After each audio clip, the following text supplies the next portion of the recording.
ABP நியூஸ்ல இருந்து ராஜா பேசுறேன் சார். வணக்கம் சார்.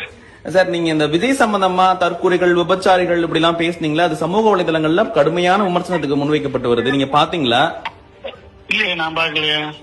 நீங்க இந்த மாதிரி அடுத்த விஜய்க்கு ஆசைப்படுறவங்க விபச்சாரிகள் எல்லாம் பேசுறது சரின்னு நினைக்கிறீங்களா சார்? நீங்க ஒரு அரசியல் விமர்சகர், அதுவும் அப்துல் கலாமோட ஆலோசகரா இருந்திருக்கீங்க, அரசியல் கட்சி வச்சிருக்கீங்க.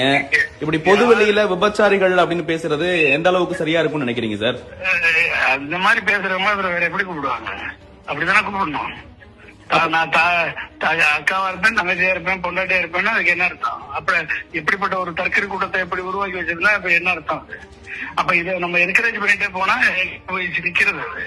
இல்ல, யாரோ ஒருத்தவங்க சொல்றத வச்சு நீங்க ஒட்டுமொத்தமா விஜயோட ரசிகர்களையே நீங்க இந்த மாதிரி சொல்றது எப்படி அவங்க ஏத்துப்பாங்கன்னு நினைக்கிறீங்க? யாரு சொல்றாங்களோ அவங்களுக்கு தான் அது அப்ளிகபிள். யாரு சொல்றாங்களோ அவங்களுக்கு தான் அது அப்ளிகபிள். எல்லாரும் எப்படி சொல்லுவாங்க?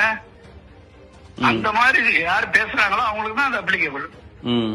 எல்லாரும் எப்படி சொல்லுவாங்க? இல்ல, ஒருவேளை அப்படியே அவங்க பேசினாலும் கூட அதை நெறிப்படுத்தி அப்படி சொல்வது தவறுன்னு சொல்லுவதுதான் ஒரு அரசியல் கட்சி தலைவருக்கு சரியான ஒரு இதுவா இருக்கும்.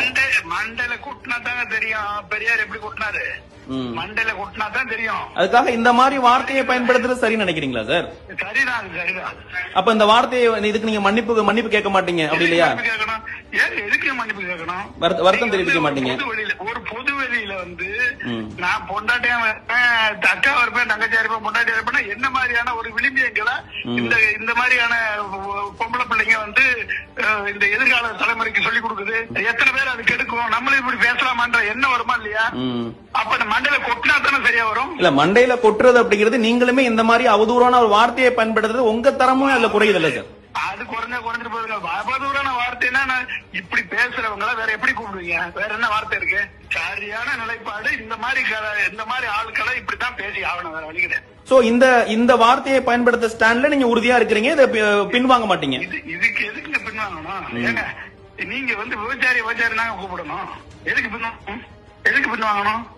கனவு காண சொல்லிருக்காரு அப்துல் கலாம். இந்த கழுதை எப்படி கனவு காண்டுட்டு இருக்கு? ஒருவேளை அப்துல் கலாம் இப்ப இருந்திருந்து இந்த விஷயத்துக்கு அவர் பதில் சொல்லியிருந்தா இப்படிதான் பதில் சொல்லிருப்பாரா? அவர் பெரிய மனுஷன், அவர் பேச மாட்டாரு. அப்போ நீங்க பெரிய மனுஷன் இல்லன்னு ஒத்துக்கிறீங்களா? நான் பெரிய மனுஷன் எதுக்கு? அரசியல் இறங்கியாச்சு அப்படின்னா அந்த சாக்கடை மேல விழுகத்தான் செய்யும். அப்ப சாக்கடை மேல விழுந்துச்சு அப்படின்னா அது அந்த சாக்கடை சுத்தப்படுத்துறதுக்கு அரசியல் சாக்கடையில இறங்கிதான் இல்ல, அப்படியான சாக்கடையை நீங்களே உங்க மீள தூக்கி எடுத்துக்கிற மாதிரி தானே சார் இருக்கு இது நீங்க பேசுறீங்க.